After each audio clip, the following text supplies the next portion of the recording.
Bismillahirrahmanirrahim. Elhamdülillahi Rabbil alemin. Vessalatu vesselamu ala Rasulihi Muhammed ve alihi ve sahbihi ecmain. Amma ba'd. Esselamu aleyküm ve rahmetullahi ve berekatuh. Bardığınızlar şu bugünkü Hanefi dini uyumunun keçesine, Peygamber sallallahu aleyhi ve sellem'in mavlud keçesine hoş gelipsizler. Allah Teala bardığınızlarga basıp kelgen kadamınızlarga günölörüňizdi öçürüp, sowaplar жазып, derejеңizди kötörüp, Allah Teala şul Peygamber sallallahu aleyhi ve sellem'den mevlidiga katışkanыңızlar üçün Allah Teala Muhammed sallallahu aleyhi ve sellem şefaatini nasip etkitsin. Elbette bu Peygamber sallallahu aleyhi ve sellem rahmatan lil alamin. Yani Allah Teala bu bardyk alamga rahmat kılıp jönötken peygamberimizdi. Peygamberimizin jaralışıdan başlap akırga çeyin bu rahmat. İki dünyanın jakşılığı Peygamber sallallahu aleyhi ve sellem jaralışı, payda boluşu. Eğer Peygamber sallallahu aleyhi ve sellem bizge şul din, İslam dininin yolunu tavıp berbegende biz adaş yürötülek misala. Peygamber sallallahu aleyhi ve sellem bizge şu İslam dinini tüzüp berip, bir işin yolunu körsetip, bir işin yolunu açıp berip atat bizge. Oşonduktan biz bu Peygamberimizin törölgen gününü öte bir ululap, Peygamberimizge salavatlarda aytıp kütüp alışımız gerek. Peygamber sallallahu aleyhi ve sellem'den jaralışı jönünde biraz bu jerde mavize kılavuz. Ve qala İbn Abbas radhiyallahu anhuma lamma aradallahu ta'ala halqas semavat ve khafsal arzi ve rafas semavat qabaza qabzatan min nurihi summa qala la kuni habibi Muhammadan. İbn Abbas radhiyallahu ta'ala anhu aytat, Allah Teala şu bardyk mahluktardy jaratmakçı bolgonda жерди жаратып, асманды көтөрүп койгондон кийин Allah Teala özünün nurudan biraz alıp turup, oşo nurunu menin habibim, süyüktü peygamberim Muhammed'in nuru bolgun dep Peygamber sallallahu aleyhi ve sellem nurunu jaratkan eken. Allah Teala özünün nurudan. Keyin oşol Peygamber sallallahu aleyhi ve sellem'in nuru arşты, Allah Teala'nın arşını tavaf kılgan eken. Bul albatta adama tavaf jaralışıdan 500 yıl murda bolgan eken. Oşol arşı tavaf kılıp batıp Alhamdulillah, Alhamdulillah dep turup Peygamberimizin nuru arşı tavaf kılgan eken. Şunda Allah Teala aytdı. Min ajli zalika sammaytuka Muhammadan. Sen maňa şunday hamd aytkandygyň üçin men seni Muhammed dep atadım dedi. Muhammed degen söz özü şu hamddan alıngan. Yani maqtaw aytudan, alqış aytudan alıngan. Mana Allah Teala bu peygamberimizin atını oşo muruntan jaralbastan murdala atını koyup koygan eken Muhammed dep. Sebebi peygamberimizin birinci aytkan sözü alhamdu degen söz bolgan eken. Anan Allah Teala oşol Peygamber sallallahu aleyhi ve sellem'in nurudan adama tavazın nurunu jaratkan eken. Peygamber sallallahu aleyhi ve sellem ruhu albatta Allah Teala nurudan jaralgan eken, denesi bolsa adama tavazdan laydan jaralgan eken. Andan keyin oşo Peygamber sallallahu aleyhi ve sellem'in nuru adama tavazdan beline jaygaşkan eken. Oşonduktan adama tavaz kelip kalgan uçurda ferişteler adama tavaz ötkenden keyin artı jagıdan tazim kılıp, bellerini bügüp tazim kılıp turat eken da. Sebebi Peygamber sallallahu aleyhi ve sellem nuru adama tavazın belide bolgan.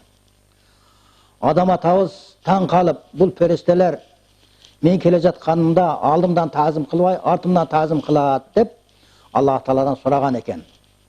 Ya Rabbim, ma liha ilal malaike yaqifuna half. Bu feriştelerin men artımdan tazim kılat ko, men artımda turat ko, aldımda turvastan dep ferişteler neme adama tavaz Allah Teala'dan soraganda adama tavaz atkan eken. Sebebi menin en bir süyüktü peygamberim nuru senin belinde turat. Bular sana emes, oşo Muhammed sallallahu aleyhi ve sellem nuruga tazim kılıp atat degen eken Allah Teala. Şunda adama tavaz aytat, ya Rabbim, oşol nurdu peşinemele jaygaştırbaysyňmy degende Allah Teala adama tavazın beliden anan peşinesige ötkörgen eken oşo nurdu. Ошондан кейін периштелер адам атабыз келгенде алдында бүгүлүп тазым кыла турган болгон экен. Себеби пайгамбар саллаллаху алейхи ва саллям нуру адам атабыз пешенесинде турат. Анан баары бир адам атабыз ал нурду көрбөйт. Нур пешенесинде турат. Дагы Аллах Тааладан суранган экен. Я Раббим, идж'алху фи мавзин арах. Аллахым, бул нурду мен өзүм көрө турган жерге койсоң, мен өзүм көрөйүн деген экен. Шунда Аллах Таала пайгамбар саллаллаху алейхи ва саллям нуруну адам атабыздан шу сөмөй бармагына, тырнагына жайгашкан экен. Эне ал дегени ошо албетте Аллах Тааланын барлыгыны, бирлигини ошо сөмөйдөн, ошо Мухаммад саллаллаху алейхи ва саллям нурудан бул белги болот дейт. Анан ошол пайгамбар саллаллаху алейхи ва салламдын нуруну көрүп туруп, өгүп туруп көзүгө сүрткөн экен. Пайгамбар саллаллаху алейхи ва саллям адам атабыз бармагын өгүп туруп көзүгө сүрткөн экен да. Qurratu aynaya bika ya Habiballah деп, мисалы. О менин эки көзүм кареге. Аллах Тааламдын сүйүктүү бендеси эки көзүм кареге деп туруп, тырнагын өгүп туруп көзүгө сүрткөн экен. Ошондуктан азыр деле биздерде ошол убакка чейин келе жатат. Пайгамбар саллаллаху алейхи ва салламдын атын уккан убакта ошо тырнагын өгүп туруп, эки көзүгө сүртүү.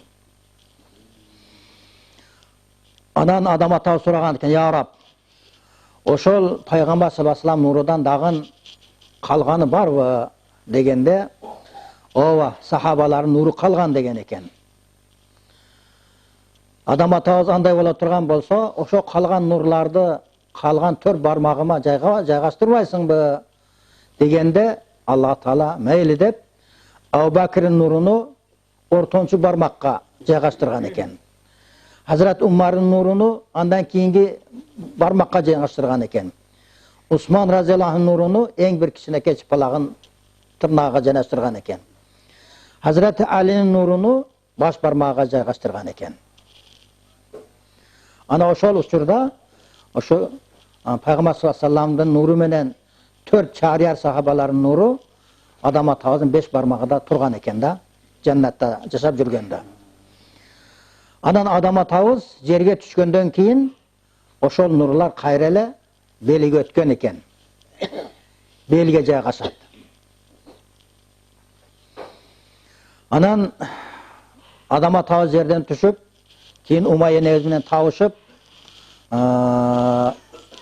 намеле жасагандан кийин ошо белиден Хава энебиздин курсагын өткөн экен, көкөрөгүн өткөн экен.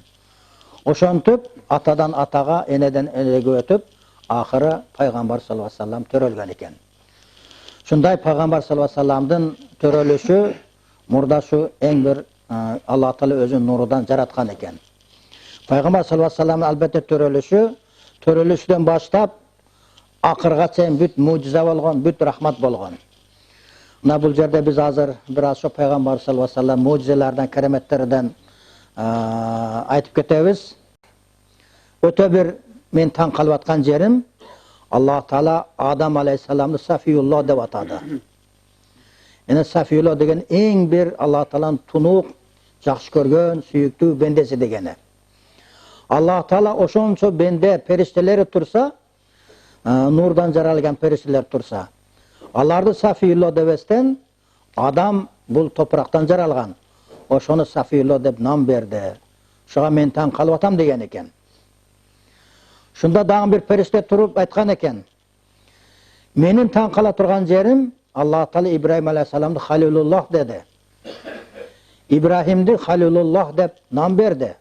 Эң бир Аллахнын досу деген, менин досум деген нам берди. Дегенде дагы бир сахаба туруп, менин таң кала турган жерим Исаны Калиматуллах деди. İsa Allah Taala'nın kelimesi. Sebebi İsa aleyhisselam atası yok. Allah Taala kun fayakun degen buyruk berişi menen bir aytkan sözü menen özü Meryem enebizin içinde payda olup kaldı. Oşonduktan İsa'nı Kalimatullah dep aytılınat. Şunday söz kılıp oturgan vaqtda Peygamberimiz kelip kalıp, aların sözlerini uğup, Peygamberimiz aytdı. Tuğra dedi. Adam Safiyullah, İbrahim Halilullah, İsa Ruhullah. Бұл айтқан сөзіңер тура. Мен деле қабыл қылам, мен деле мойындайым. Бирок мен Хабибуллахмын деді. Мен өзім Аллахтың ең бір сүйген, сүйікті бендесімін деді.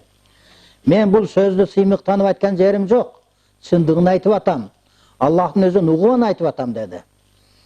Мен қиямат күні болғанда ошончолук пайгамбарлар өткөн болсо, хамд желегини Аллах Таала мен колума берет. Ошо желекти мен колумда желбиретип мен көтөрүп турамын деди. Муну да мен сыймыктанган жеримден айтып жаткан жерим жок. Чындыгын айтып атамын деди. Кыямат күнү болгондо ошончолук пайгамбарлар өткөн болсо да, биринчи шафаат мага уруксат берилет. Мен биринчи шафаат кылам. Анан башка пайгамбарлар шафаат кылат. Жана биринчи менин шафаатым кабыл болот. Анан башка пайгамбарлар шафаат кабыл болот деди. Мун үчүн да мен сыймыктанбаймын, бирок чындыгын айтамын деди. Кыямат күнү болгондо эң биринчи бейиштин эшигин ача турган мен боломун. Ошончо пайгамбарлар өткөн болсо да, Аллах Таала биринчи уруксатты мага берет. Мен ошо бейиштин эшигин ачамын. Анан кийин мени менен кошо менин кедей үммөттөрүм биринчи кирет. Ана бул да чындык. Мен бул сөздөрдү сыймыктанганымдан айтып жаткан жерим жок. Чындыгын айтып атамын деди. Мана Пайгамбар саллаллаху алейхи ва саллам ошончолук, мисалы кээ-бир риwayаттар 124 миң пайгамбар дейт. Ошончо пайгамбарлардын арасында эң бир пайгамбарлардын улуусу болгон экен. Ошондой болгондон кийин албетте биз ошондой пайгамбарга үмөт кылып жараткандан кийин, ошондой пайгамбардын төрөлгөн, туулган күнүнү неме кылып белгилеп, мөвлөт окуп, салаваттар айтып турушка биз милдеттүүбүз. Ва Закри ибн Джаузи разияллаху анху анналлаха ауха ила Мухаммад саллаллаху алейхи ва саллам: "Я Мухаммад, куллу ахадин ятлубу ризаи ва ана атлубу ризаак." Ибн Джаузи деген, Аллах разы болсын, бұл киши риваят кылып айтат. Аллах Таала Пайгамбар саллаллаху алейхи ва салламга бир вахий кылып айткан экен. "Я Мухаммад, менин бенделердин бардыгы менин разылыгым үчүн жүрөт.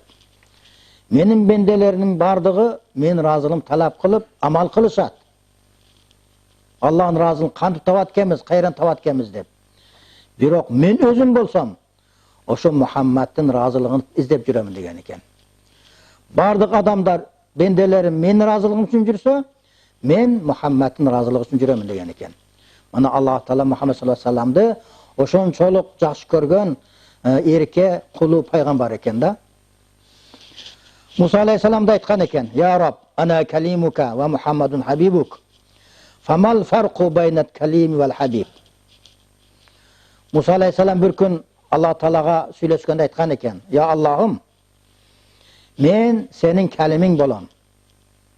Сенин Муса калимуллах деп айтылат да. Эне Муса Аллах Тааланын сөзү деп өзү нам берген. Ва Мухаммадун хабибука. Мухаммад болсо сенин хабибиң болгон, досуң болгон. Мен сенин сөзүң болсоң, Мухаммад сенин хабибиң болот экен. Неме айырбасы бар? Экөөбүз бирдей эле эмеспизби?" деп Муса алейхиссалам Аллах Тааладан сураган экен. Шунда Аллах Таала жооп берген экен: "Ал калиму я'малу бириза Мавла." Калим ал дегени Муса. Муса өз жараткучусуну кантип разы кылат экенмин деп амал кылып, аракет кылып жүрсө, вал хабибу я'малу Мавлаху бириза. Хабиб, бу Мухаммад саллаллаху алейхи ва саллам менин хабибим. Мен ошонун разылыгы үчүн жүрөмүн деген экен. Мен ошону разы кылайын деп бүт жакшылыктарды, рахматтарды, шапааттарды, Куранды берип олтурамын деген экен. Калим Муса алейхиссалам Аллах Тааланы жакшы көрө турган болсо, мен Мухаммад саллаллаху алейхи ва саллам жакшы көрөмүн деген экен. Калим Муса алейхиссалам Аллах Таала менен сүйлөшүш үчүн канча күндөр жол жүрүп, Тур деген тоого барып туруп, анан сүйлөшөт эле. Хабибим болсо, Мухаммад саллаллаху алейхи ва саллам болсо, Жылуу төшөктө уктап жатат. Уктап жаткан жеринде Жебраил алейхиссалам барып, bir көз ирмемчелик вагында мен астыма алып келет. Ал жерге маклуктардан, эч бир периштелерден да жетпеген жерге алып келип туруп менен сүйлөшүп алып кетет деген экен.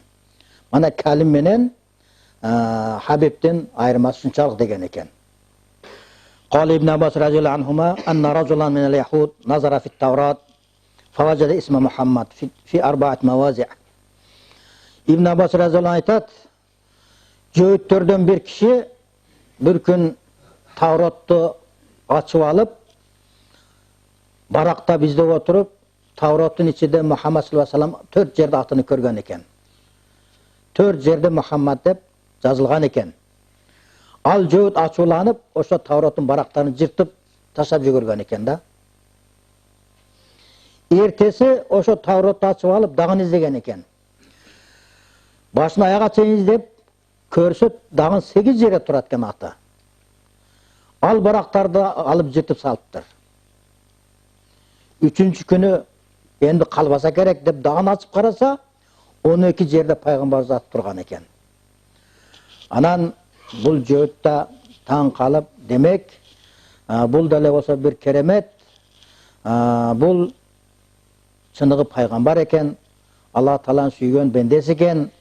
Шунча жыртып салсам да кайта эле көбөйүп атат Тавратта деп анан ошо Шамдан Мадинеге жөнөгөн экен. Барып ошо пайгамбардын этегин кармап, ошого эман келтирип, ошо үммөт болоюн деп келген экен. Бирок келсе пайгамбар саллаллаху алейхи ва саллям ошол учурда дүйнөдөн кайтып кеткен экен. Дүйнөдө жок болгон экен. Анан издеп жүрүп Hazreti Ali'ni тауып туруп, Hazreti Ali'ni анан мен ал пайгамбардын өзүн көрө албай калдым. Эч болбосо кийимини да болсо мага көрсөткүн деп бир көйнөгүнү көрсөткөн экен. Көйнөгүн алып алып, ал Jöğüt шундай өпкүлөп, жыттап, оозу көзүгө сүртүп, анан мени ошол мубарак равзасына алып баргыла, мурдесине алып баргыла деп пайгамбарыбыздын равза мубаракка барып туруп, иман келтирип ошол жерде айткан экен. Аллахума ин кунта кабилта ислами факбис ruhi sari'an. O Allah'ım, menin İslamımды kabul kılgan bolsoң, men maksadıma jettim. Şu ahir zamanın paygambarga iman keltirdim. Tirүүлүгүнү көрө албасам да азыр мурдесине келип туруп iman келтирдим. Эгер менин İslamды kabul кылган болсоң, эми менин акыркы максадым шул жерде мен башка күнөөгө аралашпай, кошулбай, таза боюнча кетейин, жанымды ал деп дуа кылган экен. Ошо дуаны бүтөр менен жыгылып жаныны тапшырган экен. Мана пайгамбар саллаллаху алейхи ва салламды башка еврей болсо да, башка пайгамбар үммөтү болсо да, ошо даражага чейин келип, издеп келип, арттан чуркап келип, таппай, сөйгө болсо да иман келтирип кеткен экен. Биздер алхамдулилlah ошондой улуу пайгамбар үммөтү болушуна түнү күнү шүгүрлөр кылып, шундай пайгамбарыбыздын төрөлгөн күнүнү белгилеп, сүйүнүп, шул күнү төрөлгөн экен деп салаваттарды айтып, элди топтоп элге билдирип, сүйүнүчүбүздү билдирип турсак, албетте Алла Таала ошо пайгамбар шафааттан бизге насип эткизет. Вахб ибн Мунабба айтат. Бани Исраилде өтө бир бузуку киши бар экен. Өтө бир күнөөгө баткан, бузуку, элди тазаткан киши экен. 200 жыл жашаган экен. 200 жылдын ичинде эч бир жакшылык иш кылган жок экен. Өмүр күнөө менен өткөн экен. Кийин ошол өлгөндө, ошол Бани Исраил эли өздөрү мунун алдыга барыстан жиркенип, жууштан жиркенип, көмүштөн жиркенип, путудан сүйрөп туруп бир мусурга апарып таштап койгон экен. Мусур менен үстүн жаап койгон экен. Шунда Алла Таала ошол Вахб ибн Мунаббахка риваят кылып айткан экен. Сен ошол бендемди ошол мусурдан алып, тазалап, жууп, кепиндеп, жаназасын окуп, жакшылап көмгүн деген экен. Себеби ал Тавратта менен сүйүктүү пайгамбарым Мухаммад саллаллаху алейхи ва салламдын намын көрүп туруп, ошо Тавратты пайгамбар саллаллаху алейхи ва саллам намын өвүп, көзгө сүртүп, оозуна сүртүп, зиярат кылган. Ошол себептен мен анын күнөөсүн кечирдим. Жана ага бейиштен 70 хурил аялдары таярдап койдум деген экен.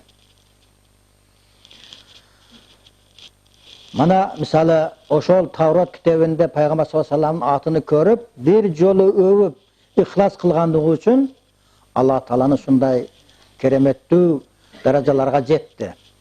Эми албетте ким пайгамбарыбыздын şu туулган күнүнү урматтап, белгилеп, мөвлүд окутуп, кайыр-ыйсан кылса, иншалла андан да жокору даражаларга жетишине үмүтүбүз бар. Рa'aytu fi şafa ahaza zibun şatan fa ahazaha ra'i minhu. Бул жерде жана бир хикая келтириптир. Мурда бир койчу тоолордо кой багып жүрсө, бир бөрү келип койуна тийген экен. Ошол бөрүнү койчу кармап алыптыр. Кармап алып байлап коюп, эми муну акырын апарып өлтүрөмүн деп отурганда, ошол бөрү Алла Тааланын кудурети менен сүйлөгөн экен. Сен Кудайдан коркпойсуңбу? Менин рызкым ошо койлор, башка айвандар.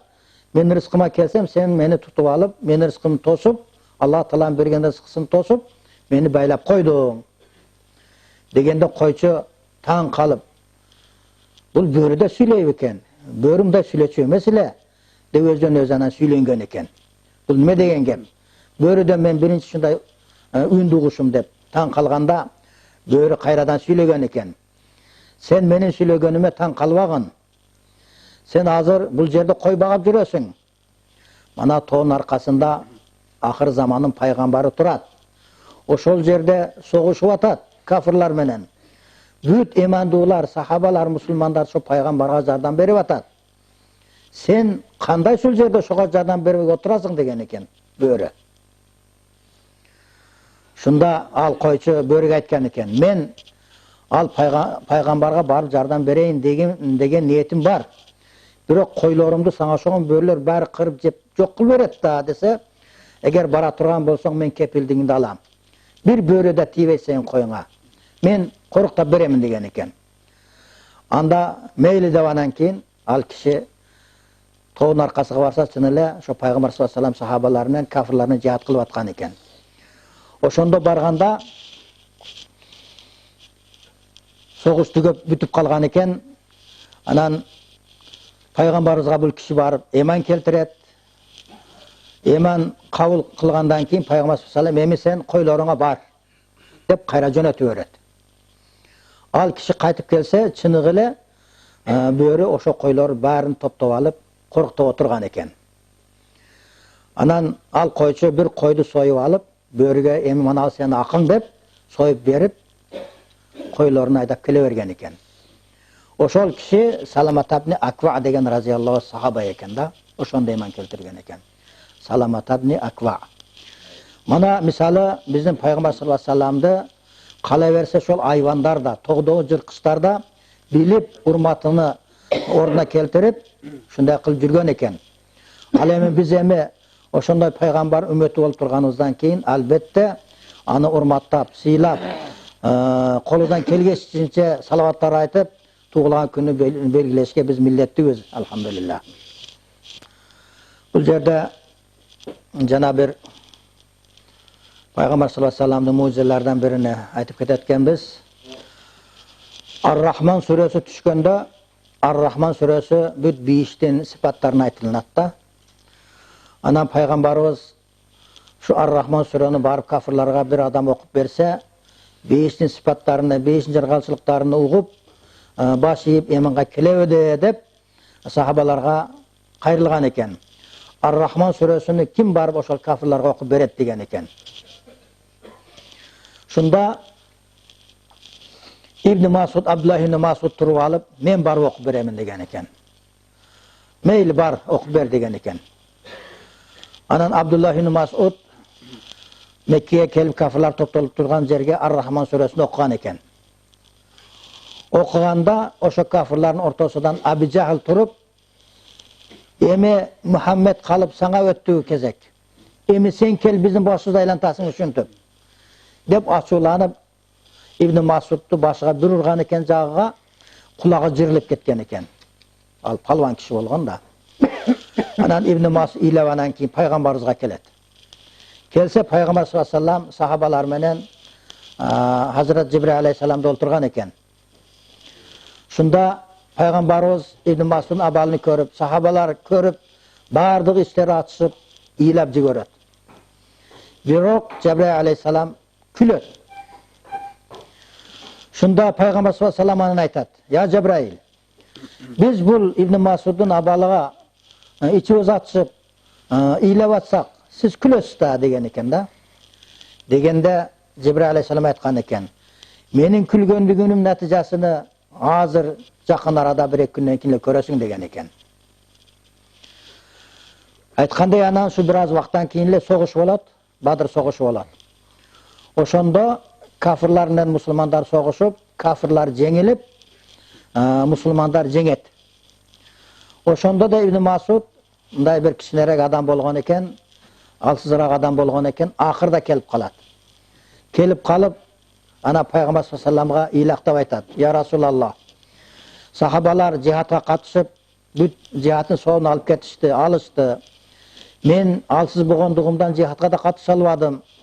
Мен ошол сооптордон кур калдым" дегенде пайгамбарыбыз айткан экен: "Эми сен бардагын ошол кафирларды аралап көргүн. Кайсы кафирда жаны болсо, жаны чыга элек болсо, ошону өлтүргүн, ошолорду сооп аласың" деген экен да. Шунда Ибн Масуд анан кийин кылычын көтөрүп алып, кафирларды аралап жүрсө, бир жерде ошол Абу Жахил курулдап жаткан экен, жаны чыгайын деп. Өтө чоң адам болгон, палван адам болгон. Алыстан анан кийин акырын кылычын узатып, мурдага сайып көрүптүр. Алдыга барсаң коркот да, күчү болсо, жаны болсо дагы чаап өлтүрүп коет деп. Анан мурдага мындай сайып көрсө, кымылдай албаптыр да. Кымылдай албагандан кийин анан акырын үстүгө чыгыптыр. Абу Жахилдин. Үстүгө чыккандан кийин Абу Жахил анан көзүн ачып айткан экен: "Сен таза бир бийик жерге чыктың го" деген экен да. Шунда Ибн Масуд айткан экен: "Иннал ислама я'ла ва ла ю'ла." Ислам дегени шундай, үстүңө чыгат, үстүгө чыгарбайт деген экен да. Анан шонда дагы айткан экен Абу Жахил: "Мен дагы эле ошол пайгамбарыңа айтып баргын. Мен пайгамбарыңа мурда кандай душман болсом, дагы деле ошондой душманмын. Дагы өлүп атып коркуп, бир аз баш ийди деп ойлобосун. Мурда кандай душман болсом, жаным чыгып атса деле ошондой душманмын" деген экен да. Анан кылычын алып анан кийин анын башын кесейин дегенде Абу Жахил айтыптыр: "Сен кылычын кой, сенин кылычың менин мойнум кесе албайт. Мана мен өзүм кылычым менен кескин" дептир да. Ана Абу Жахилдин кылычын алып туруп, мойну кескен экен. Мойну кессе, башы да чоң, ал киши да кичине, алсыраак киши экен, көтөрө албай, анан кулагын тесип туруп, бир жипкен байлап, сүйрөп келген экен да. Ол турганда Ибн Масудтун ошо Абу Жахилдин башыны кулагынан тесип, сүйрөп келе жатканын көрүп, баардыгы күлүшкөн экен. Анан Жибрил алейхиссалам айткан экен: "Мана мен кече айтпадым белем, күлөсүңөр" деп. Ошо күлүүмдүн менин себебим ушул деген экен. Мана бул Ибн Масуддун кулагында тешкен эле, ал кысас хакында мана мында кулагы тешилди. Бирок мана башын кесип келиши бул ашыкча деген экен. Анан Ибн Масуд ошол пайгамбарыбызга ошол Абу Жахилдин сөзүн айтып берет да. Бул Абу Жахил шундай деди: "Мен тирүүмдө кандай душман болсом, азыр жаным чыгып аткан болсо деле ошондой душманмын деп айтты" десе, анан пайгамбарыбыз айткан экен: "Фирауни ашадду мин Фирауни Муса" деген экен да. Мени Фирауным Мусаны Фираундан да катуураак деген экен. Себеби Мусаны Фирауны суга чөккөндө кыйналып, ал эманга келген. Бирок эман кабыл болгон эмес. Эни мойнуга алган. Мен şu Bani İsrail eman keltirgen Kudayga men de eman keltirdim dep emanга kelgen. Бирок көзгө ахирет көрүнүп калгандыгы үчүн анын ыйман кабыл болгон эмес. А бул Фир'аун болсо, ошондой өлүп жатып болсо да жибип эптир. Бул менин Фир'аунум Мусанын Фир'аундан да катуураак кафир экен деген экен да. Пайгамбар саллаллаху алейхи вассалам төрөлгөндө Аби Лахабтын bir күнү келип сүйүнчүлөгөн экен Аби Лахабга. Иниңиз балалуу болду, сүйүнчү бериң деген экен да. Атасынан bir тууганы да. Аби Лахаб мейли, эми сүйүнчүлөп келипсиң. Шо сүйүнчүлөгөнүң үчүн мен сени азат кылдым деген экен.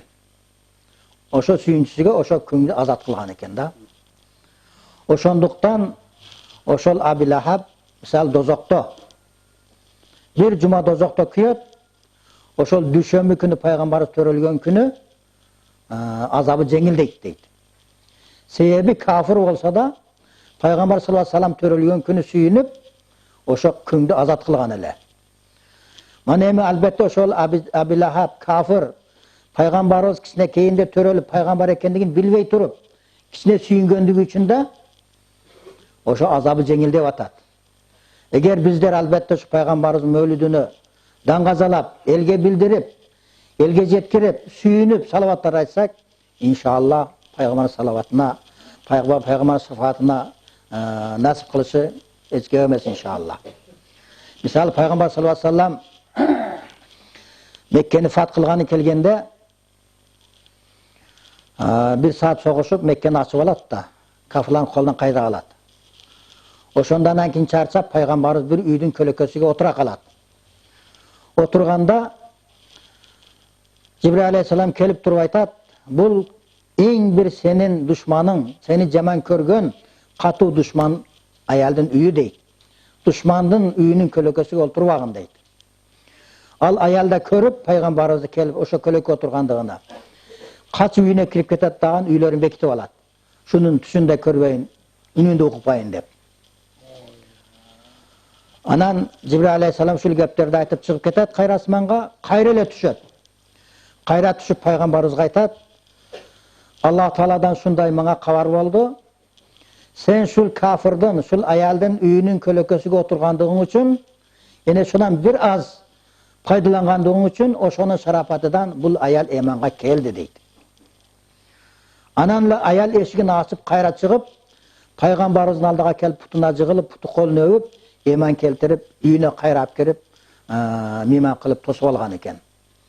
Мана ошол аялдын үйүнө көлөкөсүнө пайгамбарыбыз bir секундчалык же bir мүнөтчалык пайдаланды. Ошонун шарапатынан ошол аял эманга келип дозоктон кутулду. Ал эми биздер албетте шундай пайгамбарыбыздын мөлүттөрүн эч болбосо белгилеп туруп, салаваттарды айтып туруп, сүйүнүчүбүздү билдирип турсак, иншалла ал пайгамбарыбыз бизди шафаат кылышлыгы эч кандай шексиз иншалла. Ошондуктан албетте сиздер азыр ушундай пайгамбардын мөлүдүгө салымыңыздарды кошуп, кайрымдуу адамдарыбыз ушундай мөлүттү окутуп атат. Сиздер де келип кошулуп атасыздар. Иншалла үмүтүбүз чоң, пайгамбар саллаллаху алейхи вассалам ошол шафааттардан насип эткизет деген. Ва ахиру дa'wana alhamdulillahi rabbil alamin.